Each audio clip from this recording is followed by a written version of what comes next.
Kakapaglagay lang ng bawang sa tainga mo at di ka maniniwala sa resulta. Siguradong di mo naisip to, pero pag nalaman mo bakit, tatakbo ka para gawin to. Simple lang kasi. Bago ko sabihin bakit maglagay ng bawang sa tainga, ipapakita ko muna ibang gamit ng bawang na makakatulong din sa'yo. Panlaban sa acne at pimples. Ang antifungal, antibacterial, at antiseptic ng bawang ay pumapatay sa bakteryang nagdudulot ng pimples. Para dito, durugin ang bawang tapos haluin sa tubig. Tapos, ipahid ang paste sa balat at hayaang tumalab ng ilang minuto.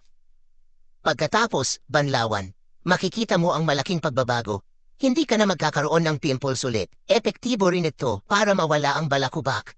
Pangkaraniwan tong problema at alam ng may balakubak kung gaano kahirap to. Kaya ang bawang ay pwedeng maging solusyon mo. Para dito, kudkurin lang ang 4 na butil ng bawang tapos dagdagan ng kutsarang olive oil. Pagkatapos, hayaang magpahinga ng 1 o 2 araw sa temperatura ng kwarto. Tapos, ilapat ang timpla sa buong buhok, kasama ang anit. Iwanan sa loob ng 13 minuto. Pagkatapos, hugasan ng normal. Mawawala na ang balakubak. Ngayong alam mo na ang iba pang gamit ng bawang, bakit ilalagay sa tainga, ang gawin lang ay kumuha ng 2 butil ng bawang at tadtarin. Tapos ilagay sa kawali na may 1 kutsarang langis ng oliba. Lutuin sa malakas na apoy hanggang maging gintong kulay.